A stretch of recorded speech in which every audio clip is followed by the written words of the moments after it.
When I'm going through a difficult time, I usually go to either talk to one of my parents or my brother, someone in my family, close to a close friend. So I have a good support network around me. Usually I turn to my uncle.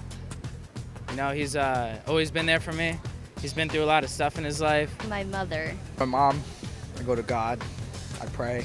I'll go to my family or my friends, but I do pray when I need him. I turn to my parents, of course. Normally my friends or my team, because I'm with them every day and they're always good listeners. My mother, or I just pray. God first, my mom second, and the pastor third. I always go to my family or my girlfriend, but I always know that I can have God.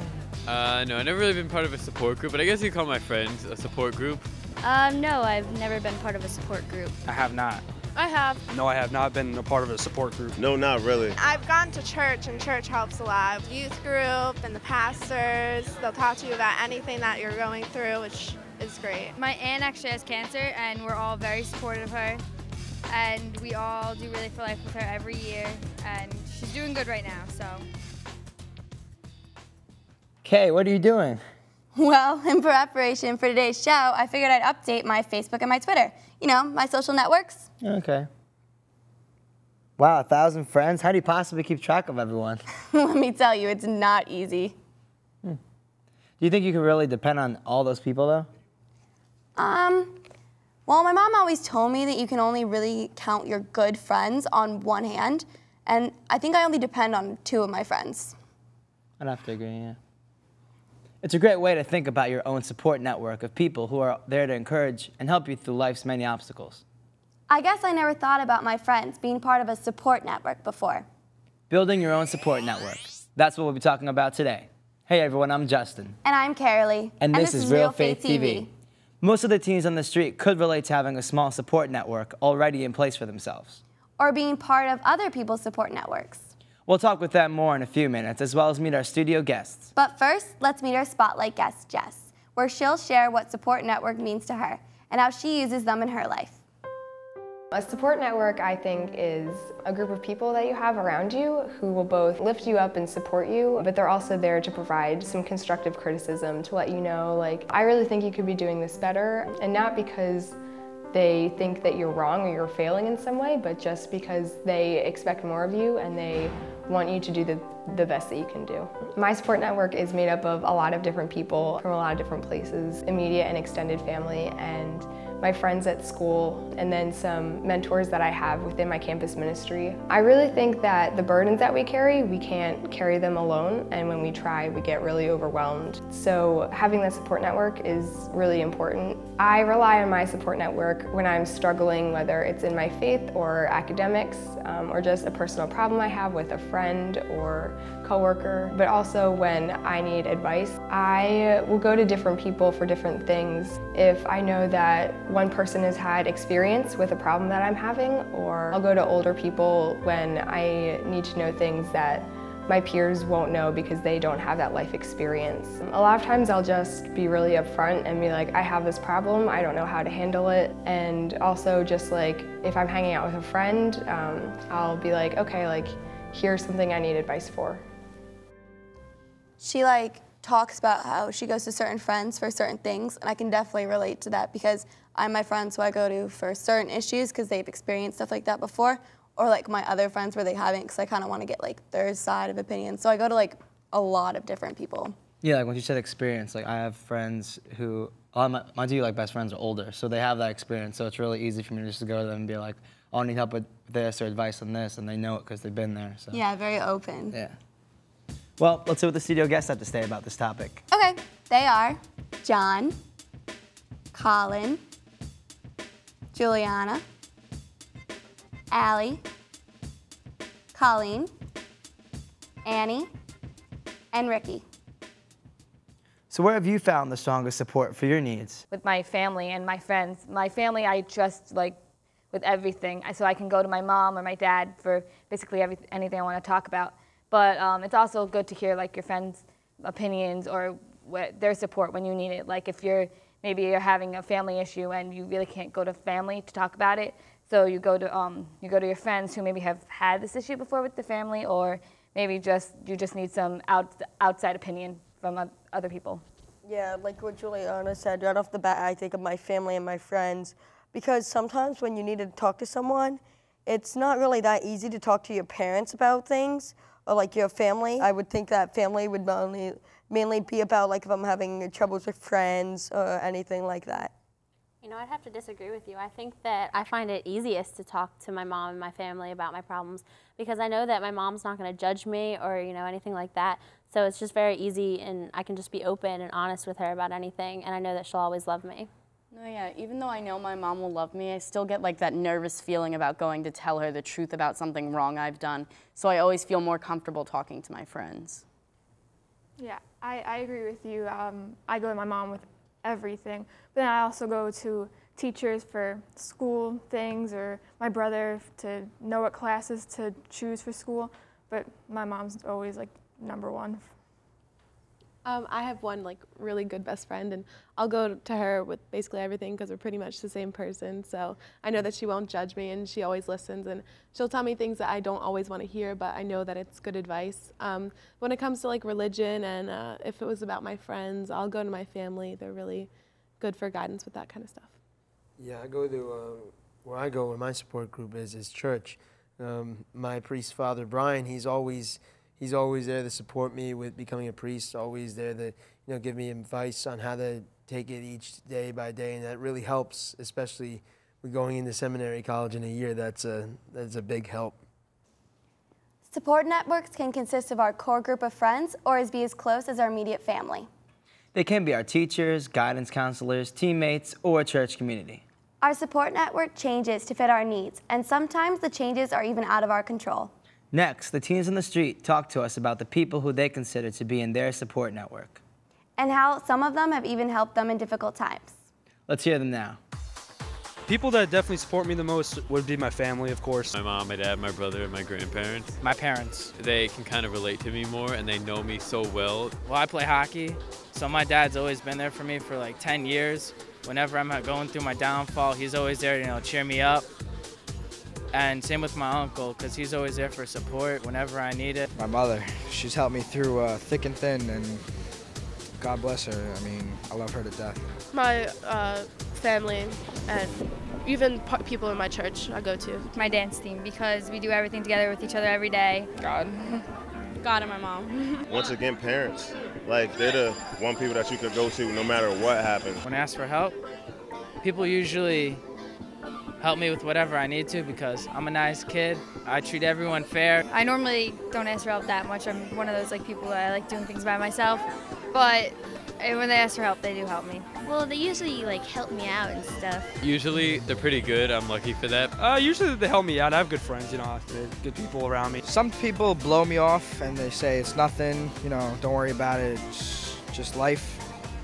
Other people help me out. They help me cope with it and go through it. They'll either just dismiss like I didn't ask for help, or they'll help me but not in exactly like a willing way, like almost as a chore. Usually with open arms, they're willing to help. They're willing to sit down, talk about the situation, see what they can do to make it better. I've always found it hard to express when I need help from others, but in the few times that I have, I find that a lot of people are too consumed in their own lives and their own problems and are focused on themselves that they don't really go out of their way to help others, or at least me anyway. That's happened. Sometimes I've needed help and people haven't given out a hand, but a lot of times there's always been someone there. Most of the time, someone's always been there. Even though I'm not really friends with the people, a lot of people do help rather than not help. I think it depends who I'm going to. Like my dad is always, walk it off. But I have one friend who helps maybe too much. I feel like I always have to do something to repay her. Well, I guess I'm lucky because it sounds like people don't always have that person that cares about them that much, because my neighbor, she's always right up there. She's she can tell when I'm upset and I'm like, oh, it's fine. It's not really bothering me. She knows it is, and she won't give up until I tell her and until it's resolved.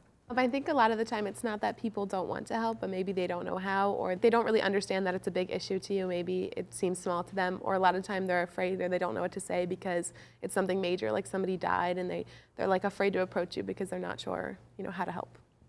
There's times where I'm on Twitter or Facebook and I see posts of people that are upset or, even says like I need someone to talk to. So I reach out to them, and I never let that opportunity to help someone else pass me by. When you begin to build your network, you may be shy about approaching someone for help. Sometimes we can feel as though we should be able to handle our issues ourselves and feel a sense of shame in asking for help. Nothing could be further from the truth. That's the good news. People are honored to help. It makes the soul feel good. By not asking for help, we risk inhibiting the flow of grace from the Holy Spirit, who works through the hands of all of us. Networking also brings with it the building of relationships. You never know if you may wind up being a source of help and inspiration to the people you may have turned to in times of need. Let's go back to our spotlight guest, Jess, where she talks about some of the people she goes to for help. And how getting involved with faith-based organizations has broadened her support network.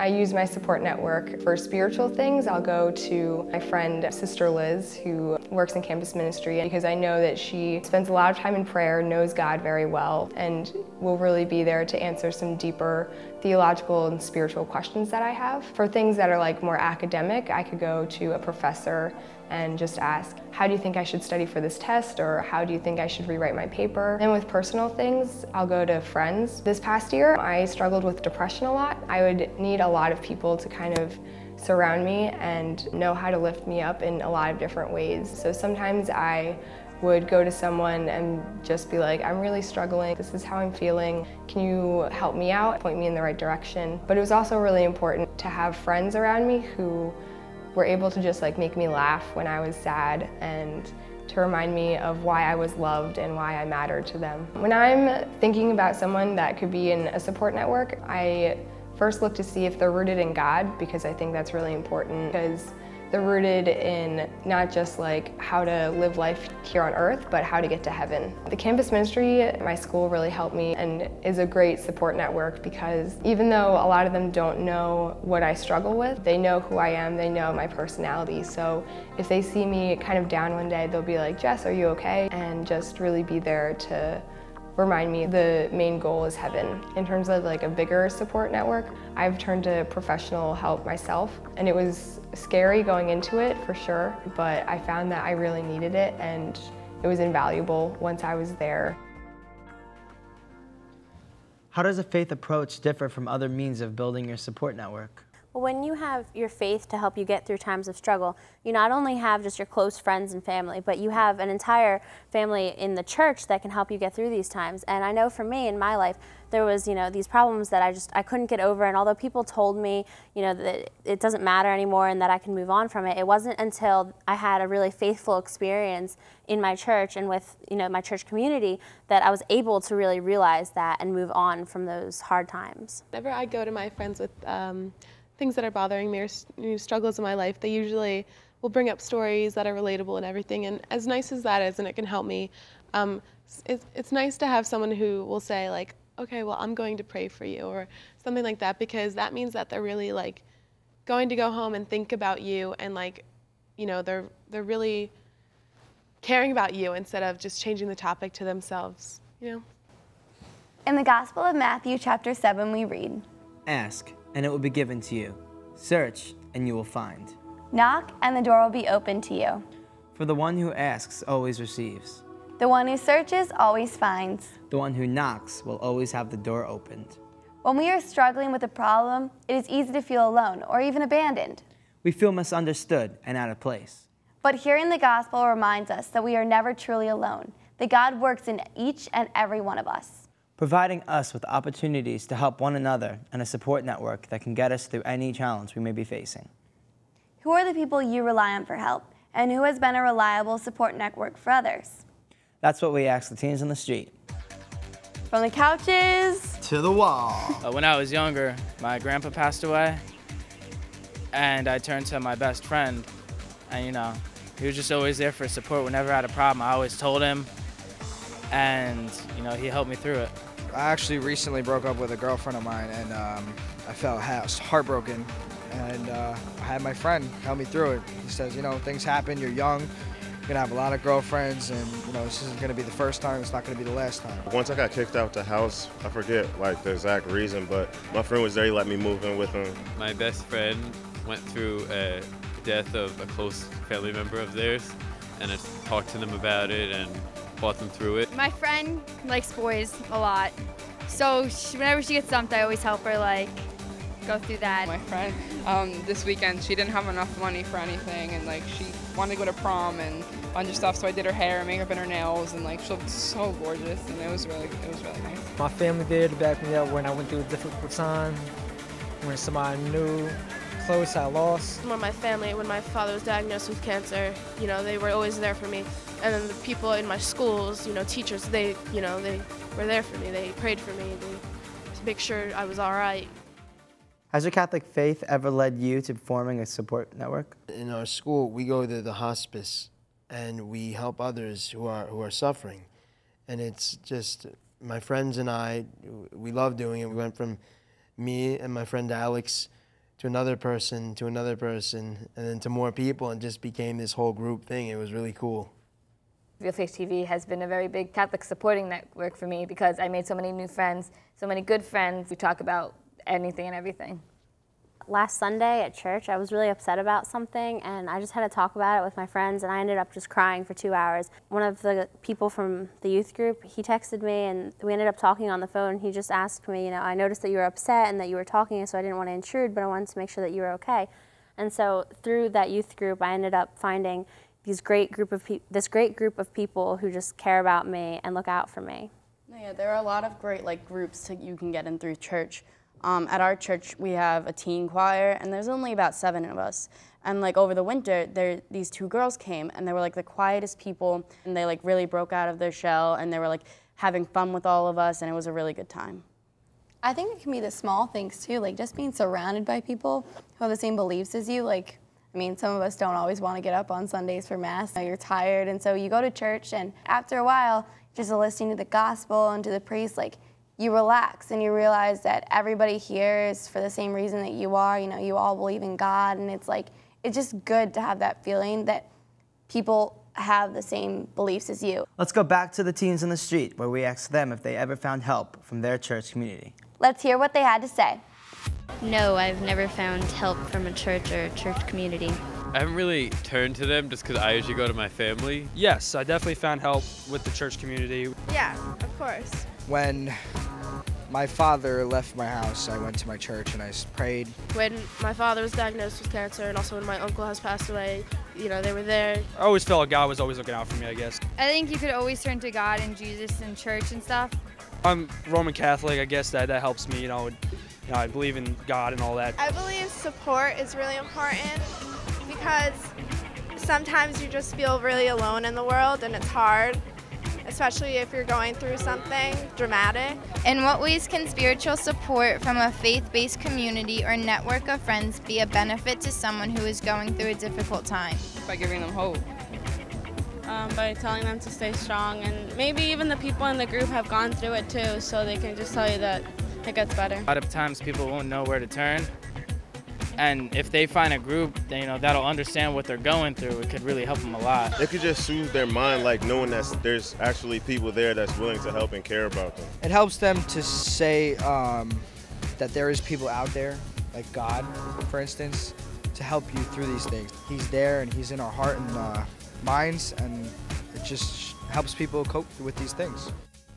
When my grandpa died, it was really, really, really bad on our family, especially me.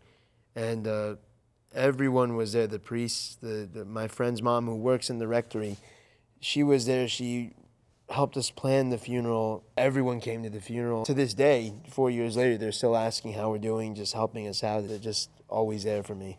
My sister's friends, dad was diagnosed with throat cancer. My sister's friends decided that they wanted to start a lemonade stand to get money to help him pay for all his medical bills. And so then the church found out, and they wanted to get involved. So it was really neat to see how many people joined together to try to save a life. At my church, there's this guy who I see every week, and I went over and talked to his mom and him, and we talked to him about the youth group that I go to, and we invited him to that, which starts back up during the school year. And then he Facebook messaged me later on, and he just talked to me, and he said, you know, I'm really thankful that you came over and talked to me, and that there are other teenagers that are, you know, so faithful, because I don't have anybody to talk to about my faith, and a lot of the times with my friends I feel outcasted. So knowing that my youth group and just myself talking to him about it was helpful. It's a beautiful thing. While the support of friends, family, and our school can help us in times of need, we can't fully embrace God's hand in our decisions without spiritual guidance. Let's go back to our spotlight guest, Jess, where she'll discuss the importance of spiritual guidance. And how examples from the Bible inspire her in her faith life and in building her own support network. Spiritual guidance is really important in a support network because when we're suffering or struggling in some way, things of the earth can help for a little bit of time, but ultimately spiritual stuff is what is going to really uplift your soul. Just knowing that someone is there trying to get you to heaven, trying to get you closer to Christ is really important so that they can pray with you and let you know that you're not alone. Turning to Christ is the most important thing that you could do because ultimately Christ is the source of our life and He's love and hope. I think a really awesome support network in the Bible is the apostles and the disciples after Jesus ascended into heaven because they were really rooted in bringing others to Christ and bringing others into heaven. They were often put in a lot of struggles and hard times, but they knew that they didn't have to fear because they weren't alone. Prayer is a huge support for me because I found that it's really important to be honest with God where you're at. Whether you're sad or you're angry with Him or whatever, just being really honest in prayer, He's really able to point you in the right direction or console you. One Bible story that really helped me out in trusting that God would always take me back was the prodigal son story. That's like a classic, everyone knows it, but someone explained it to me in a different way that I'd never heard of, in that why it's important to be honest with God. You know, you have the two brothers, and the one brother who stayed home, he did everything right, he said all the right words, but he wasn't being honest with how he felt, and ultimately it was the honest but disobedient son who was the changed one. He came back changed, and he came back knowing what his life was about and how to move forward. As Jess mentioned, friends can be wonderful for emotional support. And of course, you want to rely on them. But sometimes we need to broaden our view of who may give us the best support. Maybe you'll want to start with asking your friends who they have as a go-to person when they seek advice. Then start observing in your school, parish, where you may volunteer or work. See which people seem to have a positive attitude and sound reasoning.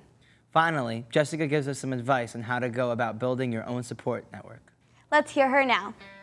I think when you're a teenager, it's really difficult to know who you are in life. You're still figuring it out. They're facing kind of struggles for the first time, a lot of them, really big struggles like peer pressure, eating disorders, or depression, stuff like that. I think having that support network there lets them know that they're not alone, but also kind of like guidance and support. Some advice I would give to teenagers building their own support network. Definitely go to your friends if they have your best interest in mind because you're hanging out with them a lot. You can tell them, you know, kind of anything. That's when lifelong friendships begin, I think. And also don't be afraid to go to people who are older than you because they have had more life experience, so they kind of know what they're talking about, even if we like to pretend that they don't. I think someone religious is really important, like a priest or a deacon or a sister. Some advice I would give to teenagers who are in someone's support network: always listen first. You don't have to have the right words and you don't have to fix someone. That's not your job. And ask them if they need a hug or ask them what they need. If they do need to go to professional help, don't hesitate to let someone know, a teacher or a counselor, if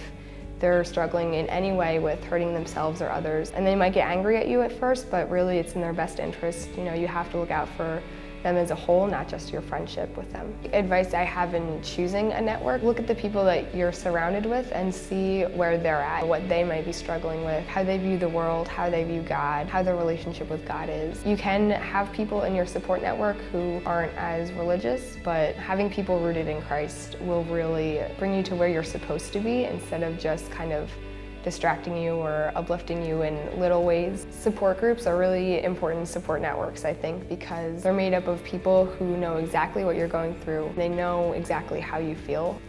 And a lot of times they are run by older people as well who kind of help guide it and are professional. There are tons and tons of support groups out there. They're very easy to find if you just go online.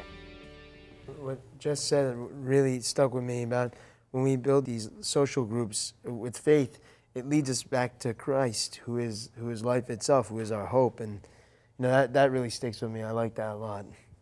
No, yeah, and I feel like even if you don't have like a person to talk to, you always have God, and like even though you're not comfortable talking to another person, you can always like talk to him in thought, or you can always think out your feelings, and then he will always be there for you no matter what you do. I also like what Jess said about listening. Like, I feel like this whole episode we've talked about what we look for in groups and everything, but I think it's important to remember our part in the group. I think it's important to listen to your friends or who's ever coming to you. Some of us like the religious aspect of a response to a situation and others don't, so take from their body language and really be there for them in the way that you think that they would really appreciate. Finding a mentor is an excellent start in building your support network. Start by examining all the areas of your life. Where might you anticipate needing a helping hand? Who do you know that has established a career in something you're interested in? Who may help you best with the college application process? Before and during your discernment of possible mentors, remember, Jesus sent the Holy Spirit as our advocate. Always pray for the guidance of the Holy Spirit. Because in the Gospel of John, chapter 14, Jesus tells us, "And I will ask the Father, and he will give you another advocate to be with you forever." So do you have a story about building a support network that helped you overcome a difficulty? We'd love to hear from you. Contact us at realfaithtv.com. Or share your thoughts with us on Twitter. I'm going to leave you today with this passage from St. Paul's letter to the Philippians, chapter 4. If there is anything you need, pray for it, asking God for it with thanksgiving. And the peace of God, which is much greater than understanding, will guard both your thought and your heart. Thanks for watching. We'll see you next time on Real Faith TV. God bless.